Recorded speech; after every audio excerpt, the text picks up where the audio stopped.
Welcome back to Green and White. Today I'm taking you to Coromandel Town to show you GreenHills Paradise, a backyard transformation, which is a proof that you don't need a huge piece of land to create a thriving food forest.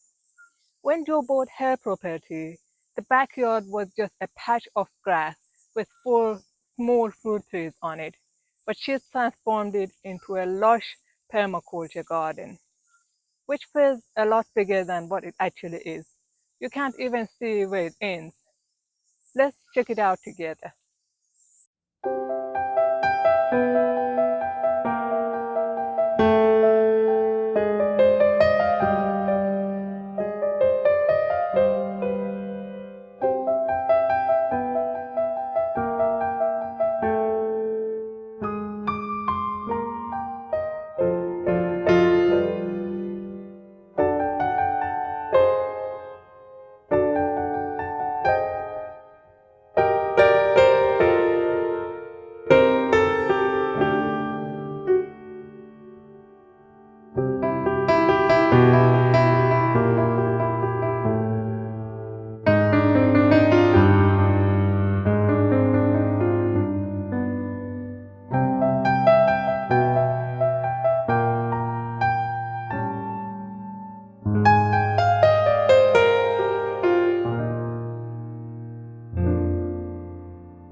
Hi, I'm Jo Sanderson, and my garden is GreenHills Paradise, I have called it. Um, I've always loved gardening, and my grandmother had a beautiful flower garden with her own little veggies, and I grew up with a brother and mum and dad in a big city section in Hamilton, and dad had a very, very large veggie garden. He had potatoes growing everywhere, and we were known around Hamilton as the people that just dad could produce potatoes by Labour weekend, which was not very common in Hamilton. And I don't think mum and dad ever had to buy a potato. So I've always had the background of having seen and got involved with gardens. And as I've evolved, I was definitely more in the genre of a formal English garden rather than this wildness. The light bulb moment came for me really years and years ago when I learnt about a food forest, and we lived on an acre block, and I was really, really keen to get a food forest started there. But the more I learnt and looked, the harder it seemed, and it just became overwhelming, and I never got there. This has really happened by default, really. I hadn't planned to do it, but it's absolutely how I've always wanted to live. I've always had chickens, and I've always tried to live out of a veggie garden where I can, but this place has just taken it to a new level, and it's probably the smallest section that I've ever owned. And it seems ironic that it's producing the most food now that I've ever grown. This garden here, when we bought the house 5 years and 3 months ago, was all lawn. There was just 4 little fruit trees along the back boundary, and there was nothing else. And I had put up a circular swimming pool for the grandchildren to come and swim here. It was right here where I'm standing. In lockdown, I decided to take the pool down because the kids couldn't visit, and I thought, well, it's a waste of time and effort to try and keep it clean. So I took the pool down, dismantled it, and I was left with a terrible round dead grass circle. And it really annoyed me because prior to this garden, I'd been always a traditional gardener with neat edges and manicured lawns. And I looked at this circle and I thought initially I would make a formal rose garden. But then I decided maybe not. And meantime, with time to spare on my hands with lockdown, I discovered the hugelkultur beds on the internet. And I thought, oh, I'll make a hugelkultur garden. So because I had a footprint of a circle, I decided to make a horseshoe semicircle hugelkultur garden, which I did. And when I looked at it, I thought, oh, this looks absolutely ridiculous, having a horseshoe garden in the middle of nothing. So I thought, well, I'll even it up and I'll do a horseshoe the other way to complete the circle, which I did. And then I looked at it and I thought, oh my goodness, this is going to be a nightmare to mow lawns around. The weed, the kikuya, it was a kikuya lawn. It's just going to get up and it's going to be a nightmare. So I ordered a whole 5 cubic meters of mulch, arborist mulch, and I brought that here, put cardboard down first, and made an oval area around the hugelkultur beds. And then I looked out and thought, oh, well, I might as well plant some more plants around where that mulch is. Eventually, the next thing I knew, I've got a food forest that I've actually wanted to grow for years and years, but it always seemed too hard, and it happened virtually by accident. So it was a very cool accident. So this is where the main part of my food forest starts. And this is the area that very few people even know exists, because from the road, there's a few trees, but you walk through here and everything starts to change. Um, I wanted to have a permaculture food forest. And one of the principles is you work with nature instead of against it. And one of the big things that I've done is to have a pergola coming out from my, well, it's the northwest side of my lounge. And I've covered it in grapes, and kiwi fruit are growing up now. And in the summertime, no sun comes into the lounge at all from that side of my house. And it stays infinitely cooler. I can be inside and I'll have someone come and visit me and they'll think I've got the aircon going. It's just because I work the sun. I shut the side of the house off that the sun's shining in, all the windows and doors, and I open the door that leads out into the into this part of the deck. I've got 5 chickens that run free range in part of my area, and they are just such a valuable thing to have for me, as well as obviously getting the fresh eggs every day. They manure the ground, they turn it over, they convert a lot of the stuff on the ground into compost for me. The litter in their hen house I can spread around the citrus, especially, which loves chicken manure. And I love their sound. You can hear them in the background now, probably. They're just the friendliest little creatures. And I can't imagine ever not having chickens. I've had chickens since I first got married, long, long time ago. One of my big dreams has been to be self-sufficient in bananas. I've always had a thing, before I had ever grown one, how amazing it would be to be able to pick your own bananas. So now I'm at the stage where I'm nearly there. I've got 7 clumps of bananas now. They're all producing, and they are just the most delicious things, and no spray, no bad stuff, just beautiful, pure organic bananas. Just amazing.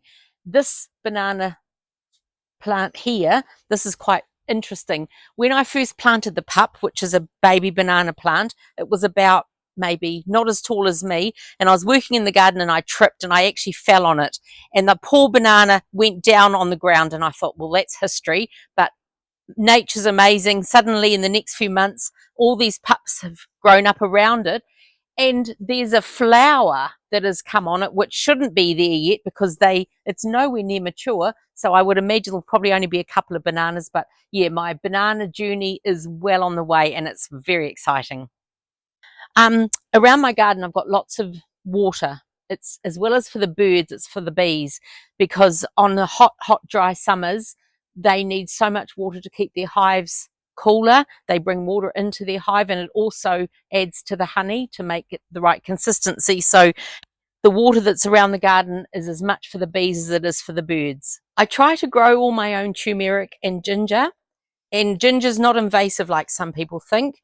You dig up all the tubers when it's died down, and you replant the ones you want. So I've got lots of them dotted around the garden, because especially the turmeric, nothing tastes better than a fresh turmeric tuber versus the ground ginger that you buy in the shop. So yeah, I just love it. And behind here, I've got a small fish pond. It's created from half a mussel buoy that's been dug into the ground, and it's really important to have water in a permaculture food forest. It brings in so many beneficial insects, and the fish are doing very well because they've actually bred substantially. But unfortunately, there's not a lot of gold ones. They're going quite brown, so they're hard to see. But it's just so nice to know that there's a little bit of water in there. And this other little bit of my garden, I've got a lovely old-fashioned quince tree. I grew up, mum always cooked quinces. She cubed the quince, stewed it, and we'd have it on ice cream. Never made quince jelly because we weren't big jam eaters, but I love the quinces. So that there's lots on it this year, so that's really neat.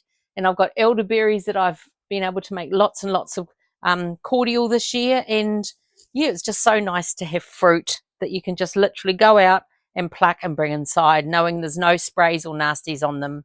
We bought this place just over 5 years ago, and it was virtually grass with a house on it. And I didn't want to have more fences put up, so I decided to go for a living wall, which is just things that are living rather than something static like a timber fence. So along here, everything is either for the bees or the birds or food for us. So over the 5 years that this has been in, or nearly 5 years, not quite, it's now become a beautiful big bushy expanse that everything enjoys, and you can hear the cicadas just coming out now. And yeah, it's just lovely to see the tuis up in the banksia trees and the birds getting the flowers, the pollens. And yeah, to me it's a much better way than having wooden fences. This is my favourite vegetable in the garden, probably. It's magenta spreen. It's meant to be one of the most nutrient dense plants you can eat. You can either eat the younger shoots in a salad raw, or you pick the larger leaves and just use it like spinach. There's a lot of preconceived ideas out there that gardening is an expensive hobby, and it does not have to be at all. You can create a garden out of absolutely no money whatsoever. If you've got lawns that you're mowing, you can use your grass clippings as a mulch. You've got cardboard that you can put down initially, and you can build up from there, and suddenly you've got a garden that has actually cost you no money, just a little bit of your time. The other thing about growing a garden is it's not just the immediate harvesting of the vegetables fresh. I do a lot of preserving. I've got a pressure canner where I can meats and stews and casseroles. I do chickpeas and mushrooms, so many things that you can have on your shelf for any time. I also dehydrate lots and lots of my food so that I've got jars of things that I can literally take off the shelf out of season, or if I suddenly need them in a hurry, and they're there. So for me, food security is huge, because who knows what's really going to happen in the future with food. I can't see how long term we're going to be able to sustain enough food growing commercially to feed everybody. So if you can grow your own and you're not spraying, you're eating good nutrient dense food, and it's just the right way to go. About 3 years ago, when the name GreenHills Paradise was getting out there, I had a YouTube channel, which I don't upload very often, but I was actively using Facebook and Instagram every day, posting things. And suddenly I found there was a real need out there for people to learn about this style of gardening. And people started to say, well, can you give me some lessons? And I thought, well, yeah, sure I can. And so then it kind of came to the situation where one day someone said to me, look, I'd pay you if you'd come and give me a consultation on how to start where I'm living. So I went to this place which wasn't far away, and I thought, wow, this is really cool. I love doing this. And so I decided to make a website and to offer my services for consulting. And for places that I can't visit to, I've done a consultation via Zoom, where people have prior sent me videos of their land and what they want to do or what they'd love to do. And we've worked virtually through these videos with them outside as well, and it's worked really, really well. The other thing that I started to do is I make my own balms and lip balms and lots of bits and pieces, making oils from the garden, and they started to sell really well. But the last couple of years, situations changed with me.